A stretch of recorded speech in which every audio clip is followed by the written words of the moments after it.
2 crianças, 2 famílias inteiras, um ídolo mundial e um segredo que ficou enterrado por mais de 20 anos, em 2 lares diferentes, sem que uma soubesse da outra.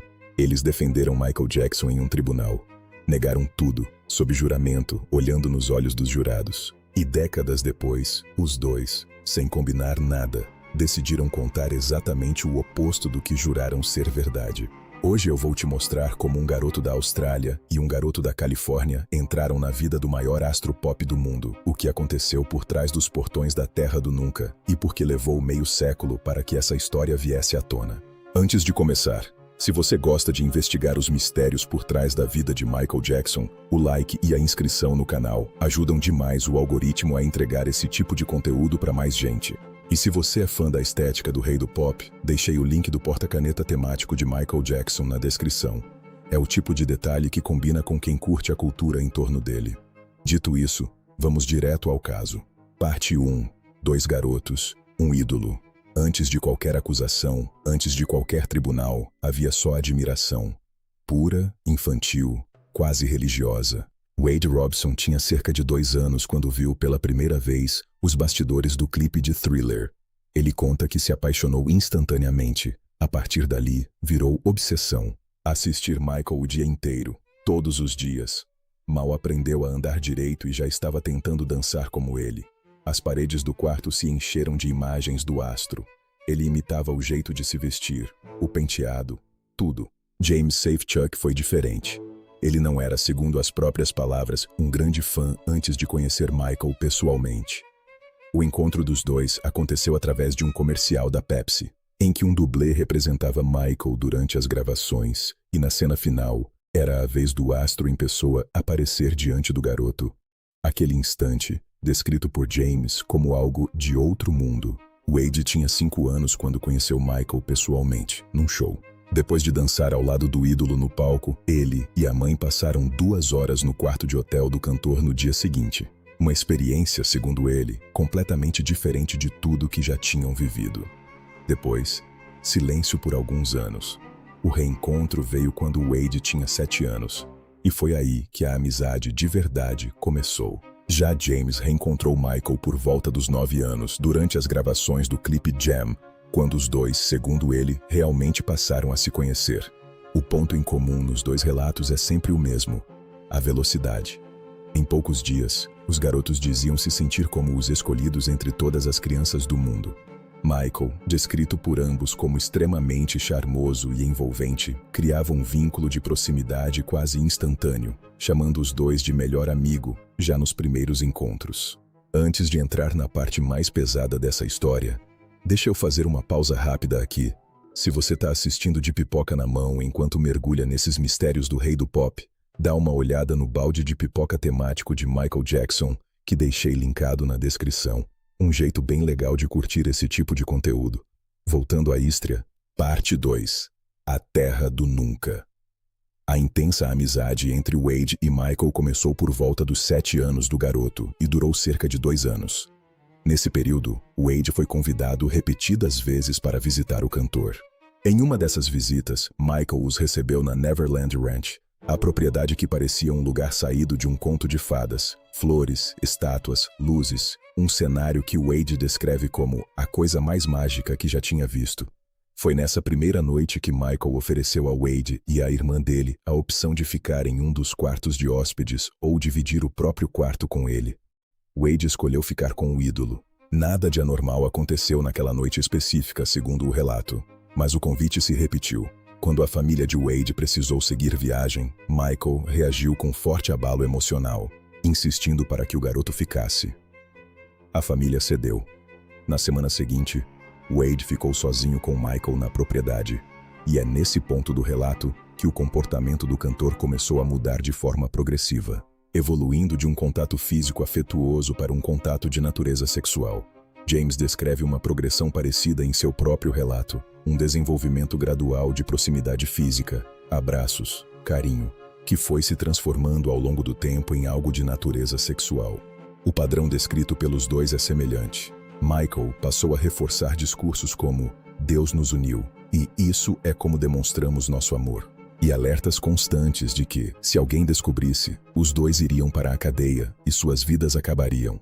Wade relata que não sentiu medo no momento, algo que só fez sentido anos depois. Ambos também descrevem um ambiente de isolamento controlado. Funcionários e seguranças estavam por toda parte, mas nunca próximos o suficiente para testemunhar algo. Havia orientações explícitas para evitar conversas. Wade relata que o abuso, em seu caso, se estendeu dos 7 aos 14 anos de idade, diminuindo em frequência conforme ele crescia, mas retornando sempre que havia oportunidade de privacidade. Parte 3. O julgamento de 2005. Em 2005, Michael Jackson foi a julgamento acusado de abuso sexual por outra criança, Gavin Arvizo, e foi nesse momento que Wade Robson subiu ao banco das testemunhas, a favor de Michael. Ele negou veementemente qualquer tipo de abuso sexual. E segundo o próprio Wade relata hoje, esse depoimento não foi espontâneo. Foi fruto de um treinamento que, segundo ele, começou na mesma noite em que o abuso teria começado. Reforçado ano após ano pela mesma narrativa de que contar a verdade destruiria a vida de ambos. Wade descreve seu testemunho como um ato de proteção. O medo de que Michael fosse preso era, para ele, algo insuportável. Seu depoimento foi visto à época como decisivo. Ele foi tratado como uma testemunha estrela, resistindo a um interrogatório pesado. Michael foi absolvido de todas as acusações. Hoje, Wade diz carregar um peso específico sobre esse capítulo, o de saber que seu testemunho pode ter contribuído para que Michael continuasse tendo acesso a outras crianças, inclusive prejudicando a busca por justiça de Gavin Arvizo. Rapidinho antes de seguir. Para quem gosta de manter um pedacinho dessa cultura em casa, deixei também o link da almofada temática de Michael Jackson aqui embaixo na descrição. Dá uma conferida com calma depois. Agora voltando ao que aconteceu depois do julgamento. Parte 4. O colapso e a verdade. Passaram-se anos. Michael Jackson morreu em 2009. E para Wade Robson, tudo permaneceu em silêncio, até um colapso emocional em 2012, que o levou a revelar o abuso pela primeira vez à própria terapeuta, depois de 22 anos guardando a história só para si. O processo que se seguiu, segundo ele, foi longo e doloroso. 9 meses de turbulência emocional até conseguir formular a pergunta que mudaria tudo. Como transformo algo tão ruim em algo que possa ajudar outras pessoas? James Safechuck teve seu próprio colapso em paralelo, sem qualquer contato com Wade. Foi só ao ver Wade dar uma entrevista na televisão anos depois que James teve o que descreve como um momento de reconhecimento. Meu Deus, sou eu. A partir daí veio uma sequência de semanas de pânico, seguidas pela decisão de também vir a público. Os dois relatam sentimentos parecidos e conflitantes, uma mistura de resquícios de afeto, culpa por trair a memória de alguém que um dia amaram. Ambos relatam também gatilhos físicos até hoje, sensações de ansiedade ao ouvir músicas do cantor em lugares públicos, a ponto de precisarem sair do ambiente antes mesmo de perceber conscientemente a música tocando. Parte 5. As mães, os filhos e a decisão de falar. Um ponto que aparece nos dois relatos é a relação com as próprias mães, presentes durante boa parte das viagens, mas, segundo Wade e James, também alvo do que os dois descrevem como um processo gradual de aproximação e confiança construído por Michael ao longo do tempo com toda a família. Os dois apontam um evento como divisor de águas em suas próprias vidas adultas, se tornarem pais. Segundo Wade, foi ao imaginar cenas do que viveu acontecendo com seu próprio filho que ele teve pela primeira vez uma reação emocional visceral ao próprio passado, um ponto de virada que o ajudou a reconectar com a criança que ele havia sido. A decisão de contar a história publicamente, segundo os dois, não envolveu nenhum tipo de acordo com o produtor do documentário Living Neverland. Foi Wade e James quem buscaram uma plataforma, não o contrário. Ambos negam qualquer pagamento pela participação e afirmam que não recebem, e nunca receberão, qualquer valor relacionado à circulação do material. Parte 6. A reação e o que ficou. A família Jackson e parte dos fãs contestam publicamente as duas versões, argumentando que as histórias mudaram ao longo dos anos, e que se Michael estivesse vivo, os dois não estariam fazendo essas declarações agora. Wade e James respondem que a mudança de discurso é justamente o ponto.